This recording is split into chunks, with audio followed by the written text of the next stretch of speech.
All right, guys, we have a special one for you today. It's going to be growth mindset versus the fixed mindset. This is kind of one of those things that's buzzing again for some reason. I feel like it buzzes like once a year, but for some reason it's Yeah. been popular on Google Trends right now for some reason. But we wanted to talk about that today for you guys and really break down the difference between the two. So episode 11 today, guys.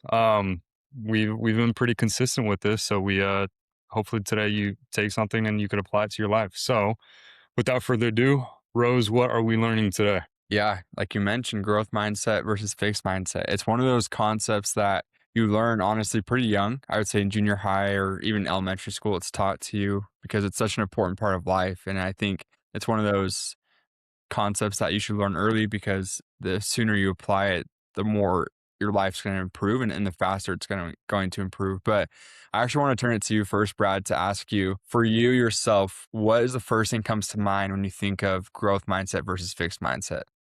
I would say it comes down to attitude, maybe is the first pillar. I feel like especially in a workplace or wherever you're at, it's the attitude, whether you like your job or not. When you go to your job, you either see it as more of a ceiling where you can't grow, or you see it more as an opportunity to go to your job, learn that, take what you learned at your job and apply it to whatever you're doing outside of it. So it's a very different way to look at it. Very different perspectives and attitudes that you could apply to it. So I'd say, when you look at yourself in the mirror, it all comes down to how you talk to yourself as well and how you look at yourself in the Mhm. mirror. And, that could compound whether that's good or bad. And, I'm reading Atomic Habits by James Clear, and he really says that, habits are going to grow either way. Either if they're good or bad, they're going to grow. And it's up to you to either grow with them or stop them as a whole. So, Yeah, no, I like that's a great point. It's about, like you said, perspective and how you define what your situation is or what you are, right? mhm. I have actually also been reading a book too. It's called Mindset by Carol Dweck. It's a pretty popular book. And I started it a few weeks ago, so I'm only about halfway through, but she talks a lot about growth versus fixed mindset. She actually studies it. That's kind of what her profession is and what she's been doing. But one of the first points she brings up in the first chapter, which I love, is that people who take a lot of risk and it comes down to how you define the risk you're taking or define the opportunities presented to you. So, for example, let's say I take a risk in something and I go out and I just send it and it doesn't go through or I fail or I don't accomplish the thing I set out Mhm. to do. But what she says is people with growth mindset, they look at that and they evaluate themselves and say, "Hey, I don't define that or let it define me, right? Like I don't let it define me and say I'm inadequate or I suck or they start like they don't talk negative about themselves. Whereas somebody with a fixed mindset, they go out and complete risk, they fall and they fail, and they start to blame things. They blame things about Mhm. themselves, they blame things about the situation. And so they start to say, I'm inadequate, I suck, or that this thing screwed me over, and so it comes down like you said, it's about your perspective and how you define Mhm. what it is you're doing. And so I think that's where people who want to develop a growth mindset should start is look at what you're trying to accomplish right now. And whatever it is, ask yourself, how am I defining this? Am I saying to myself, I can't do this, this sucks, or these external factors that are making it too hard? Or do I have the mindset of, hey, it doesn't matter, I'm going to make this work? Like, in fact, I'm going to learn from this, I'm going to challenge myself. And so, Mm. growth mindset people, they love challenge. They view challenge as an opportunity to grow. I mean, no one loves discomfort, of course, but Of course. they're open to challenge. They're open to the opportunity that allows them to bring and to learn from. Mhm.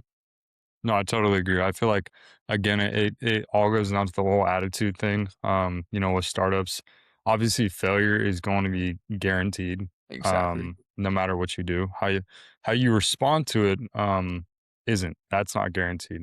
So every startup hits walls. We're currently going through it right now. Every startup or business goes through that valley of despair. Whether you want it to happen or not, products flop, customers churn, funding falls through. So a fixed mindset founder quits or blames those external factors, like you were saying, and that growth mindset founder just treats each failure as data, and iterates from there and builds.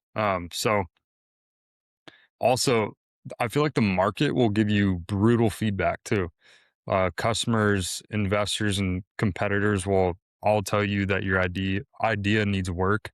Fixed mindset founders kind of get defensive and like to protect that Yeah. original vision. They don't like to get let anyone in. And with the growth mindset, those founders kind of like to absorb that feedback that they get from everyone and use it to build something better. So I mean, that compounds too into something like when a VC comes in and wants to take like a chunk of your business and you're so protective over it rather than seen as an opportunity to actually scale your company, Mm, to see that life of your vision come to life even more and for you to like fund your business even more. So um it's I'd say the growth mindset is more opportunistic as well. So yes. Yeah, no, 100%. That's a great point. I liked what you were saying because, when I think of people with growth mindset too, they are a lot stronger and more willing to accept critical feedback. Like you said, mhm, I think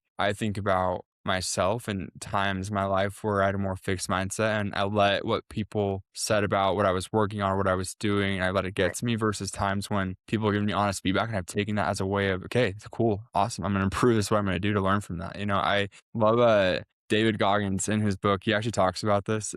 I'm trying to remember exactly, but he has this little ritual, little experiment he does where every morning he puts up a bunch of sticky notes in his Mhm, mirror. And he actually, there's a term for it, and I can't remember right now. So if you all remember from the book, but basically what he does is he talks like negatively to himself in a way where it says like, and where it says like you are still fat, get skinny, or like it'll say, go dang. run, like you need to get to a point where you can run 5 miles, or it's more just like I guess negative is not the right word, but it's just more honest feedback with himself. So it'll just be really straight up with what these sticky notes Mhm, say. Because mhm, and positive affirmation is a great thing. You need to do that and manifest positive things in your life, but you also need to be open to seeing what am I doing wrong, what's like negatively impacting me. So that way, the sooner you're open to that and like critical feedback, the sooner you're gonna change and grow from that. And so I think a lot about that, and that's why I love the idea, like you're saying, of customer validation. Because if you go out, and I remember in our podcast with Brody from Shredder, he talked a lot about this. Like that was a big thing he emphasized, was going out and getting honest feedback okay. from users. And he said, hey, I don't care if this hurts my feelings, just be honest with me. And that like negative kind of critical feedback is what allowed him to scale so much faster. Yeah, yeah, it's it that honestly applies to any section in your life. You wanna go to your parents just so they could say, "Oh, that's so cool," or whatever, and they almost Yeah. enable you. It's much better to step away from your family and your friends just to get like some real market feedback. Because for some reason, founders are kind of afraid of that gray zone. Like obviously, if your family or friends give you that criticism, and that feedback, you're not going to really take it as seriously as someone that you don't know in that gray area, more the purgatory of the business world, essentially. So, Yeah. um, no, that is a good one. So, I think another part of that mindset is that founders need to realize they're going to be terrible at things Yeah. starting off and early on. There's You're not going to be perfect. You just have to start, and then that's how you build those skills over time. Look at any YouTuber that you know, and look at how they started. They were they're nowhere the same. And Yeah. obviously, growth isn't linear. It's going to be up and down. But as a founder, you're going to be accumulating tons of different skills that will allow you to apply that to a job if you are willing to. If you want to get back into some form of occupation or not, that's up to you. But you're going to be doing like some form of like sales, marketing, hiring, finance, product stuff all simultaneously.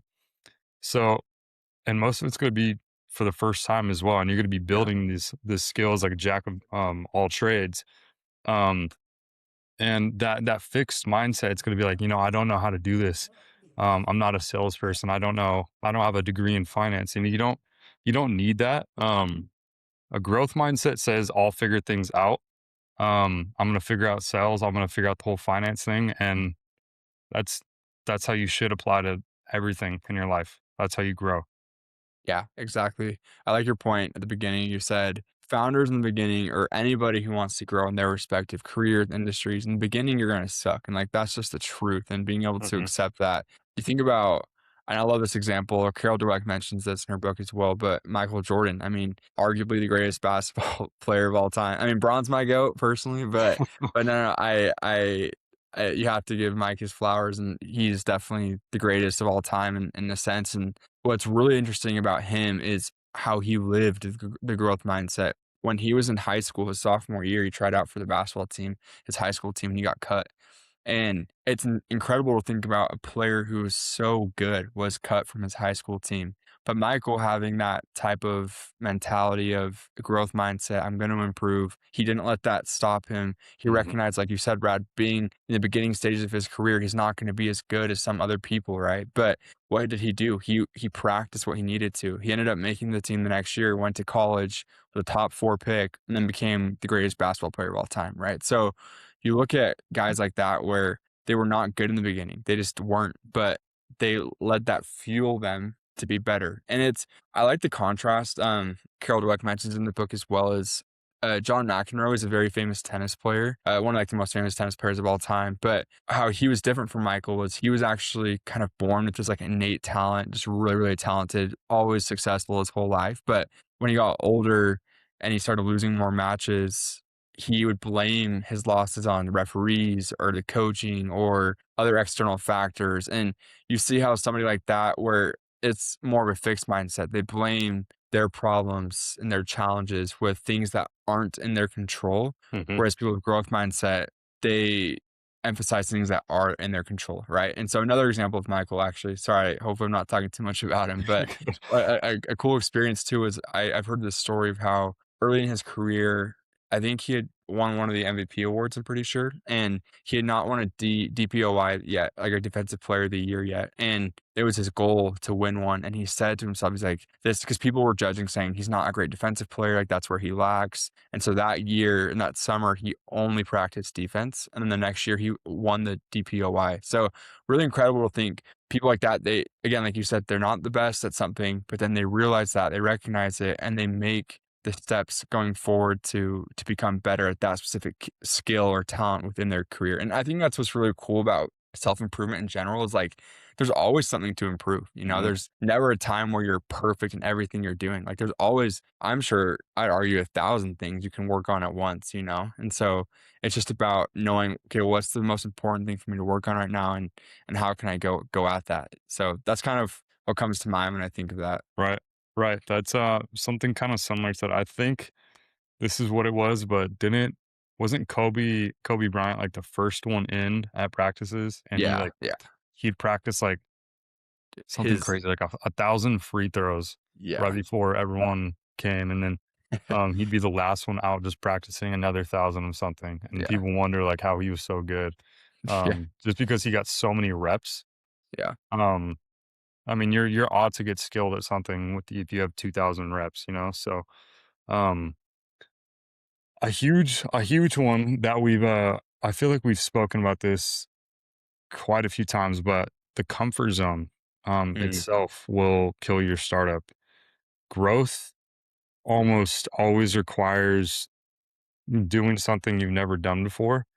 Anything between cold calling or public speaking or just hiring and firing and then just pivoting, being able to let your ego down and say, you know what, this may not be a good idea. I need to switch gears.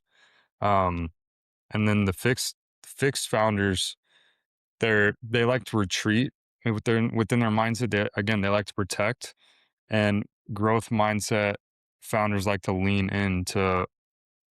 They take that feedback and apply it almost immediately, and then take that almost drastic action like the cold calling or the public speaking or the firing. So, mhm. what do you think about that? Yeah, that's a good point. I think a lot of people, their ego is so important to them, like, their reputation is so Hmm. important to them that because being a founder and entrepreneur requires so much discomfort and embarrassment, quite frankly, like, I'm sure there's guys watching our podcast, like, "Who are these 2 dudes?" Like, judging us, right? Or Yeah, yeah. talking bad about us, and friends we know are probably doing the same thing, but, like, that's part of the process, like you're talking about, is you have to live through discomfort and put your ego aside, because the more you care about what others think, the more you care about your reputation, having to be perfect, uh, I don't think the entrepreneur life is for you, because there's so many time periods in phases where you have to be willing to have your reputation destroyed Mhm. and be vulnerable about that. And honestly, what's cool about it though is as time goes on, you're actually able to build a reputation that's even that much stronger and that much more impressive, because you've shown that you're willing to put yourself out there. You're shown that you're willing to mess up. And we talked about this in the last podcast with how to gain credibility and showing those vulnerable moments and showing that, yeah, like at times I'm not as good as I can be, and showing these like messy middle moments where you're working on something and it's just not going well. And again, that's just how the entrepreneur life is. And that's Mhm. why I love working with entrepreneurs, because they understand that. And so they're so much more likely to help you out and serve you. And that's why some of the greatest entrepreneurs are some of the most like giving back to others, because they Right. recognize like these processes of going through the growth mindset are hard and they're difficult. Yeah. Yeah. I think alongside that, I think I told you this. I'm not sure. I think I did, but I have Memento Mori written on Oh my yeah. computer. And it's Latin for remember that we must all die. Mm, And it's it's not a negative connotation that most people would think of it. It's more of like a positive thing for me. It's like motivation because one day we're gonna pass on an ordinary day. We're gonna have all these unfinished goals, unfinished tasks, unfinished plans, and life is gonna move on. It's gonna go about the day the same exact way every other day. So, if why not just take a chance on a startup or an idea that you have? Like, who cares if someone makes fun of you? That means they're too insecure to do it themselves. They're yeah. it's almost in a way like they kind of respect you for doing it because they don't have enough respect for themselves to try something like that. Mm, So yeah. they choose to hate, I guess, just expunge that hate onto you. So Yeah. that's the way you should think about it. That's the way I think about it. It's up to you at the end of the day how you want to approach the whole mindset thing. But that's a huge thing. Maybe look into the memento mori and some of the Latin mindset terms. The whole philosophical thing back there. Uh, in the time of the Roman Empire, they were very philosophical with mindset and how you should approach life. And there's a reason why they were one of the best empires from our history. So, bridging off of that, I kind of went on a tangent there. No, you're good. So your team will also mirror your mindset as well. So how you like approach Mm, your how you approach them and treat yourself in the mirror as well. It's gonna bleed into them as well. So the way a founder just responds to setbacks and feedback just sets the culture for the entire company. A fixed mindset at the top or as the CEO, it's just going to create a blame culture. Everyone's going to hate on one another. And that growth mindset comes in and it creates almost a learning culture, which is where innovation lives. And mm, you could scale something a lot quicker because you give. I've seen many different businesses and founders do this, and there's a reason why it works, but a lot of these startups almost let their team do whatever they want, almost like a sandbox, because they trust them. They say, "Hey, this is your position. You can do whatever you want and see fit, and allow them to be creative in their sandbox." So, like an entrepreneur, and these companies have scaled a lot bigger because of that. And most, huge corporate companies don't know how to do that and they don't know that approach and they can't scale as quick as these startups because of that reason. So, what do you think about the leadership mindset? How do you yeah, approach it? no, I agree. Leadership, growth mindset and leadership, it goes hand in hand. Like you can't have one without the other. Like you can't be an influential leader and not live the growth mindset. And a big reason for this is, like you were saying, Brad, it comes down to your team and your followers and how they see you react to certain situations, and also how you react to requests of like recommendations and feedback. For Mm, example, I think some of the best leaders in history have always been open to what others have said. So it's very easy when you're a leader because you kind of have this status above others that you think you're the best, you think your word matters more than other people. But it's the leaders who are open to hearing what those below them have to say that mhm, actually end up excelling and their organization grows, like you were saying. So I think the next time you as a leader, you're leading a team or you're part of a team, really be open to what everybody has to say. And I guarantee you will learn and take away something. And that's the type of environment and culture that is going to allow you as a leader to really improve your guys' situation, you know? And so not letting, again, it comes back to that ego side of things, not letting your ego get in the way, not letting your status take control of what you do is, and just be open to what the team has in mind and what their visions are for everything. And also when things go to crisis, because as a founder, you're gonna be some very up and down situations, times where you may be on the brink of bankruptcy and you may be scared and terrified. And your team is gonna look up to you and be like, okay, how does mhm, he react in this or she react in this situation? And if you have the growth mindset and you tell your team, hey, as part of the process, we're going to buckle down. Let's work together. Let's make this work. That team will thrive. But if you're the type of founder or leader who has the fixed mindset and you get scared and terrified and you kind of like crumble inward and they're going to see that and they're going to leave, and then it's just going to make it even worse. And so yeah, leadership and how you influence others is a really big part of that. I was actually thinking of this too, Brad, and I kind of want to get into maybe as we close up, just kind of a few of the ways that you've been impacted by growth mindset, whether it's like you practice it yourself or maybe somebody around you was practicing it and it kind of had an effect on you as well. And if no like specific like story comes to mind, that's totally cool. But maybe just a point or a principle that you've taken away from practicing or seeing the growth mindset in your life. yeah. I feel like I don't have an example necessarily, but I definitely have different systems that I've put into my life. I think that I've appreciated the process more than the actual destination Mm, a lot more. I don't exactly obsess over the outcomes in my life. I like to kind of observe and obsess over the process just by getting better every week or just compounding small improvements over mhm, time um, that allow me to get better in whatever avenue of my life that I'm trying to work on, and that's how I feel better. That's how I do better. Just adding that 1% to whatever I'm trying to do every day, whether that's getting up at 5 a.m. every single day and trying to go on a run and doing a certain workout every week. And that fixed mindset will try that stuff for about a month or 2 months, and but you have to it again, it's a compounding game, it's an exponential game. It's not Growth isn't linear like a lot of people think. You're gonna start right here. You might be here for months, maybe even years, but eventually you'll see that break right here. And then that break will compound and compound and compound over time. And then whatever you're doing, it'll look like an overnight success, but that could have been a 2 or 3 year overnight success. mhm. So it's more so just staying consistent and trying to get 1% better every day with that growth mindset. Yeah, that's awesome. Appreciate you sharing that. It's fire.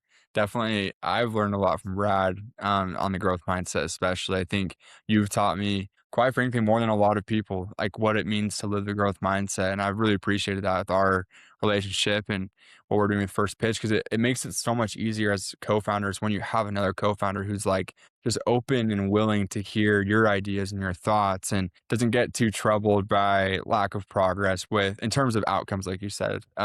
And I think you've been really good about that, saying, "Hey, let's just keep going. Let's keep going. Like it's gonna be fine. Like we're gonna make this work." And Mhm. taking advice and recommendations. And as you can see, we're still not nowhere near perfect, but we've made a lot of progress, and we're growing a lot as individuals, and those breakthroughs are coming for us. And I hope every founder kind of gets that same takeaway for themselves and applies that to their lives and those that they're around the last thing I want to mention, kind of answering my own question, but a way that I've seen growth mindset play a big part of my life. And I know we've talked about faith in this podcast a little bit and kind of my relationship with God, but this kind of applies to anybody and just your life philosophy. You don't have to be a believer in God to really apply this principle. But I really believe that there's a really cool metaphor. It's about this currant bush. It's a type of bush that needs to be pruned every season. And when it's pruned, you kind of destroy it almost, but then it comes back and blossoms even bigger the next season.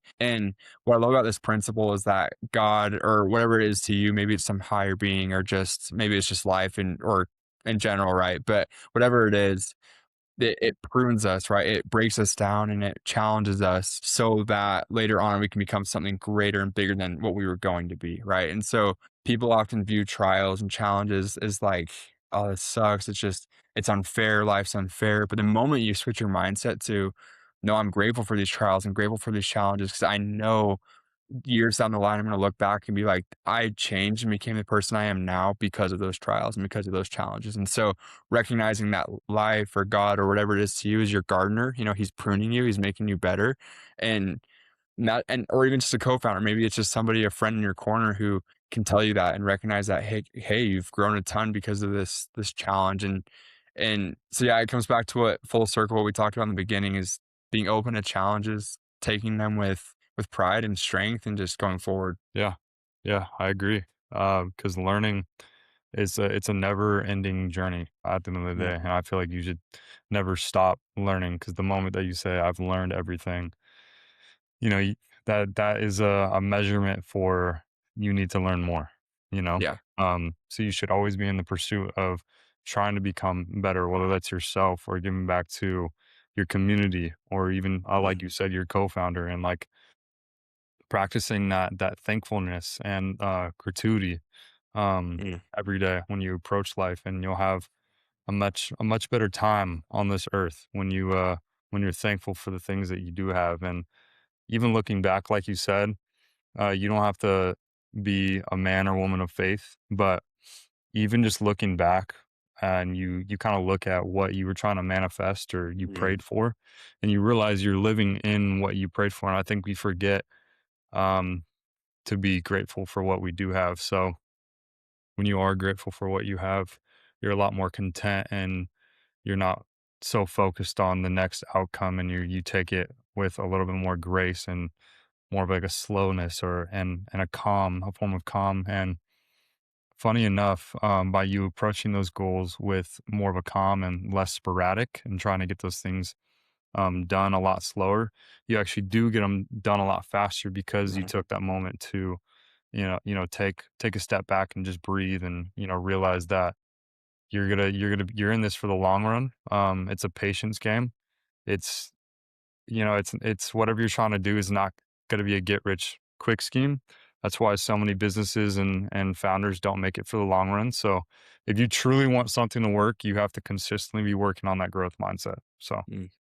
100%. Preach. Amen. yes, sir. I agree that. And just, yeah, we encourage you all to take away the bars and that Brad has dropped and apply them to your life because the moment you guys start applying the growth mindset, you're going to see things improve and just your mentality and your, like you said, just this, you'll be at peace more often and you'll feel good. That's just the truth is growth mindset, a lot of discomfort, but you just feel good throughout it all. So that's our invitation, our encouragement to you all today. Thanks for watching. Appreciate it. Yes, sir. Episode 11. Go check out our socials. Our podcast is live on Apple Podcasts and Spotify. We're gonna start putting our newsletter down below as well. If you want Mm. to read anything more about that info, I know Alex is gonna be talking a little bit more about founder stories and founder mindset. So if you guys want to check that out, check it out in the bio below. So until next time, guys. See ya.